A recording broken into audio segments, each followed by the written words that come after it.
Okay. Hi, welcome everyone. My name is Shai Reshef. I'm the president of University of the People, the first nonprofit, tuition-free, accredited American online university, opening the gates of higher education for everyone who could not have done it otherwise.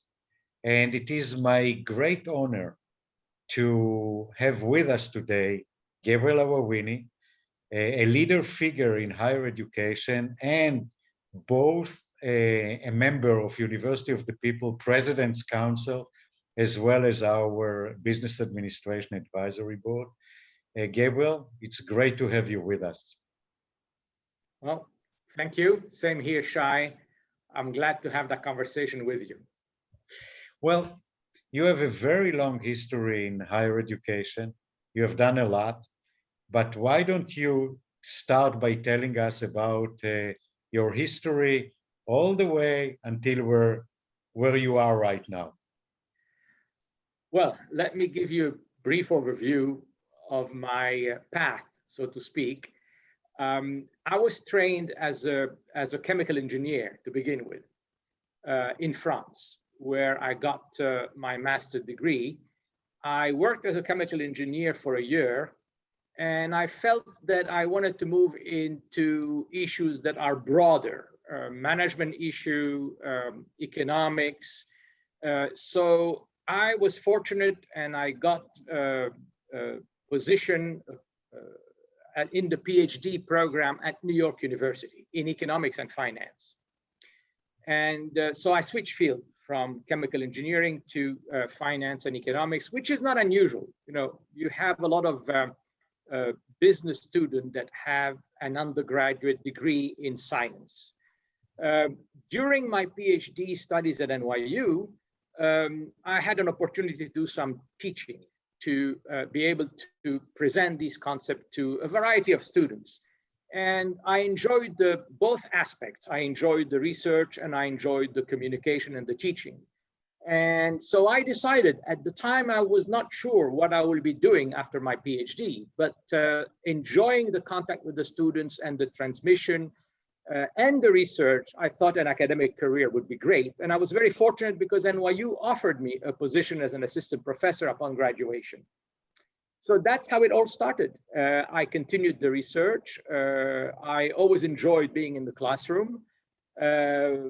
After a number of years teaching in the United States, both at NYU, Columbia, and Baruch College, I went back home. I did not mention this, but my first degree, I carry a French passport, and my first degree in engineering was in a French institute.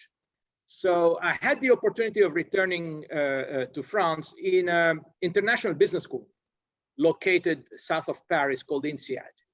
I went there as a visitor for a year. And there I discovered another dimension that is the same research, the same audience communication, but then a diversity of students that I did not have in New York. In INSEAD being an international business school with actually graduate student coming from 60, 70 different countries with no particular country represented by more than 5% of the student body. So it's not just the 27 countries, it's the fact that not a single one is dominant, if you want. And so I liked that very much. And they made me an offer and I stayed there and I continued thriving as an academic, as a teacher. At one point, I led the school as a dean for a number of years. I was involved in opening campuses for INSEAD outside of France, one in Singapore, one in Abu Dhabi. And once I stepped down as dean, I continued my research and my teaching. And then I met that person, Shai Reshef, who got in touch with me one day. I do not recall the exact, it was probably at the very first or second year of the university, 2007, 2008. And you approached me through a recommendation, I recall, of a dean of Tel Aviv University. And as I mentioned on various occasions, when you came to me with the idea of the University of the People, I have to admit, quite skeptical. I was quite skeptical, not so much about the ambition. I was immediately touched by your objective. Being a practical person, being a dean of a business school, being involved in the management of educational institution, I had some doubt, I have to admit, about the financial model, about the structure, how could we do it? I was a bit skeptical. As usual, you were very convincing, and you even said at one point, I said, I'm in Singapore, and you said, look, I will fly to Singapore and discuss the whole University of the People concept with you. And I said to myself, well, if Shai is willing to take a plane and spend 14 hours in a plane to just talk to me, there must be something there. There must be something there. And then I got involved, and I said the best way to find out if it works is to get involved with it and to try to understand it. And slowly, I came around at the very beginning. Yes, this is an exciting concept. This is going to work. We're going to need the funding. We're going to need things, but the principle is there. And I became excited, and I really wanted it to be successful. So before talking more about your people, let me go back to INSEAD. You were very instrumental in making INSEAD from being only, as you mentioned yourself, in one place in Fontainebleau, to make it international and moved it to Asia and to the Gulf as well. Right. Why? What was the vision there? The vision there is, let me summarize it in a simple manner. When you think about globalizing or internationalizing a higher education institution, if you want to oversimplify, you have two models. One model is bring the world to your single campus. So you have a single campus and you create a global environment within that single campus. This is the first model. That was the initial INSEAD model. I can elaborate on this, but let me first tell you what the second model is. Instead of saying, bring the world to France and to INSEAD, you should say also, well, take INSEAD to the world. So rather than bring the world to the campus, you take the campus and your student to the world. That is the model of the multi-campus, the network where your student can experience various locations and so on. So the question that arises is, well, is the first model obviously simpler? Why complicate things? Why the multiple campuses and so on? What is the added value of the network approach? And let me give you a quick answer to this one. What we notice is when you bring the world in one place, we brought the whole world south of Paris in this place called Fontainebleau. What happens is that you cannot isolate the campus from its environment. So basically you're influenced, you're still in France, you're still in Europe, you're still under that environment, that business environment, that culture, that way of doing things. And you cannot just isolate and create a world in that little space and ignore the environment. So we felt that we have to expose our students to different environments. It's not enough that they can interact with other students from around the world, but rather than do it in Europe exclusively, it is nice to also do it in Asia or to do it in the Gulf, because you cannot isolate the campus from the environment in which you operate. And I will tell you something. I don't know, this is a good time to bring this point, because I was reflecting on this model of INSEAD, the network, the model where you bring INSEAD to the world, the multi-campus one. And I was saying, what about the University of the People with our virtual online setup. Of course, we have students from around the world. We have students, as we know, from over 200 countries. So we have the diversity. But what are we? Is it the model of one place? Is it a model of multiple places? And can you actually replicate that international interaction in a virtual university? Right? You know, and I was hearing, remember we had an event where we had a student of ours who came in. I don't recall which of the multiple events we did, and she told us about her experience as a student. And she was saying that she was interacting with a student in Mongolia, if I remember correctly. And I said, well, this looks like one of those INSEAD groups, you know, instead of being physically in a classroom, you have this virtual classroom that actually brings people from around the world. And then I said, is that as effective as the INSEAD model? And then thinking it through, I said, yes, so actually, it's more powerful.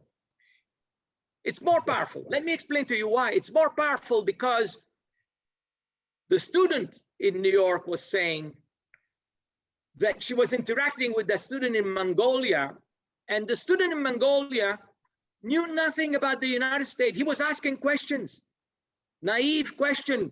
What do you do? How do you live? And he was providing information about his own living. And then I realized how powerful the model is, because when you keep the student in their environment and connect them, they're not influenced by the place they are in, and they can share their genuine experience, and it is much richer that way. So that's the point I want to make. It can be extremely powerful. It's very interesting, because my next question was, how do you compare INSEAD to your people? And you already did it. So, but I think that for those who don't know, our pedagogy is that every time a student takes a class, is being put together with 20 to 30 students from 20 to 30 different countries.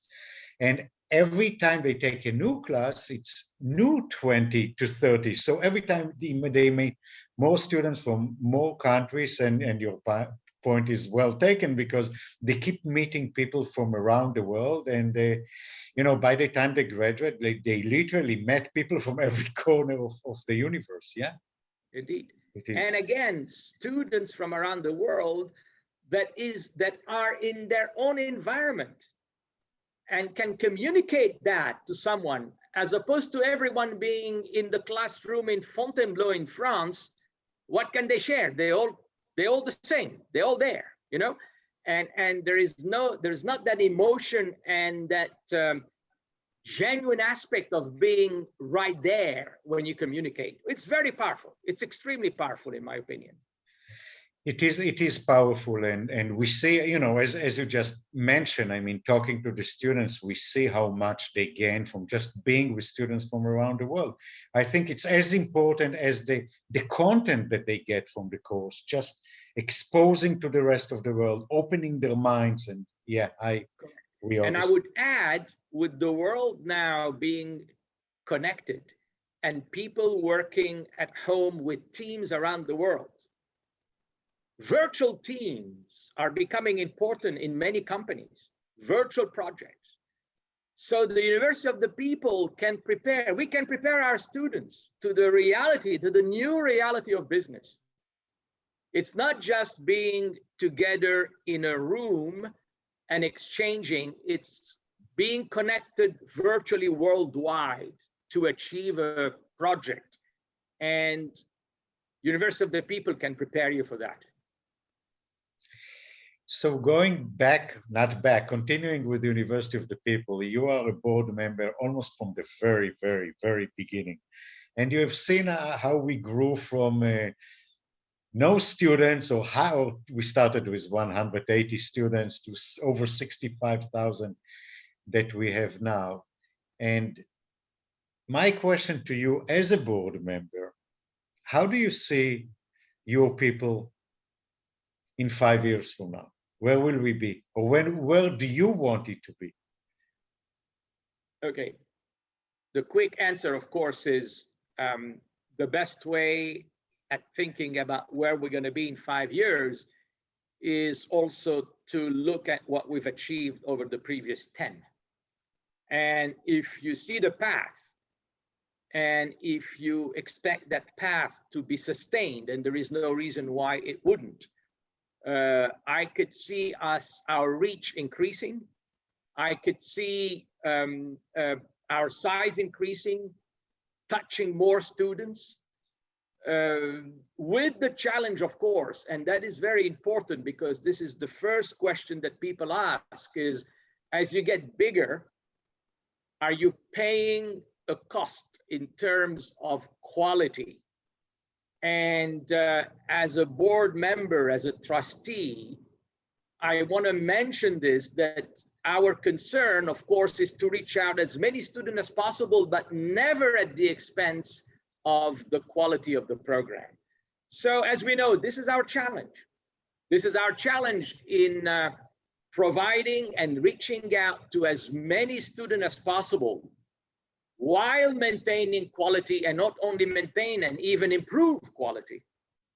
So I am confident with the technology, with our ability to manage things, that we will be able to reach out to as many students in the world while maintaining the quality and even improving it.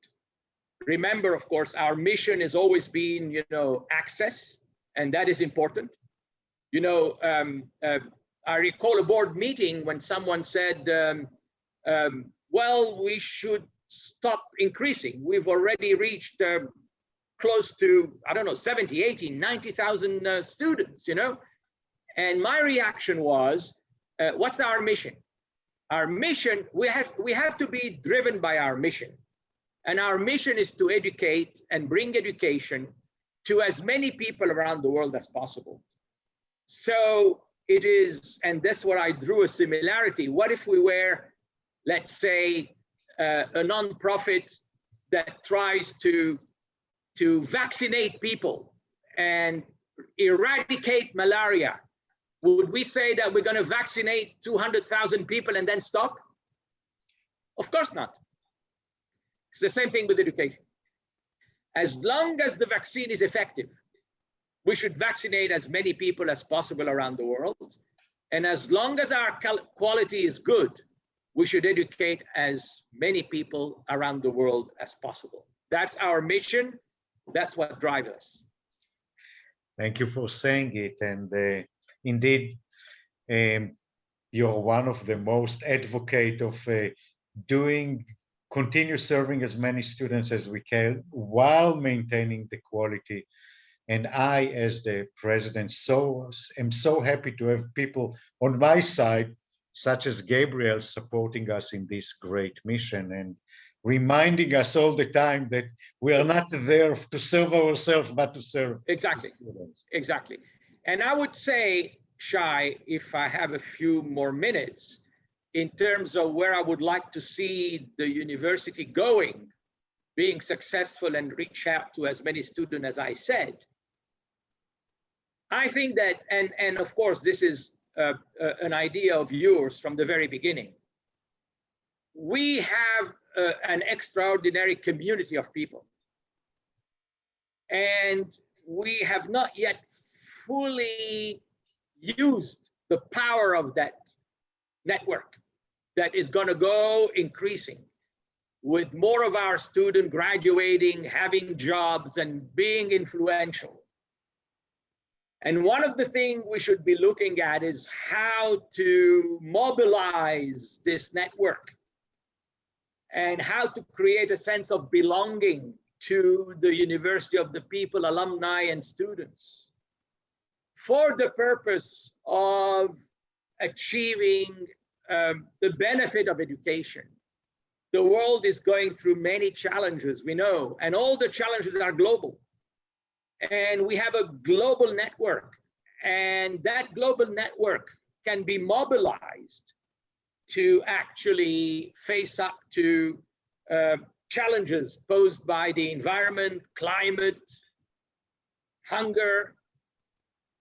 That ultimately is the dream, is that the University of the People becomes an engine and a contributor to resolving global issues worldwide. I can't agree more with you, and I wish that we indeed get there, and the sooner the better. So Indeed, you're right. Indeed. But that is something that we know now our resources are limited, and we have to apply them to strengthen the program and continue what we're doing. But at one point, we're going to have to address the power of the UoPeople network. Indeed. So finally, for our students, what advice from your vast experience and for all the success that you had, what advice will you give our students who are listening to you? Well, I will start from saying that I was always very impressed by our typical student, because our typical student is actually not your typical classic student in a classic university. They're older, they have challenges, they have jobs, they have families to support. So they start with a challenging context. My advice is to, despite the challenges, to hang on there, to get all the support they can from the university, and I know that we are trying to provide that support, not to give up, to continue investing their time in their education, and that it will pay off.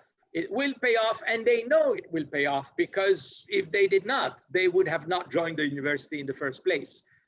I want them to know that not only do we deliver education to them, but it is also important to us to support them through the process, and that we are there for them. If they feel overwhelmed, if they feel the pressure, to just come to us and see how we could help. That would be my advice. Gabriel, thank you so much. It was great Shai. talking to you, as always, but my pleasure. Even better on video. My pleasure. For all of our listeners, if you like this conversation, please like it, join us, share it, and thank you all. And again, Gabriel, thanks for everything and for the video. Thank you. Thank you, Shai. Thank you very much. Thank you. Good luck to us. Indeed.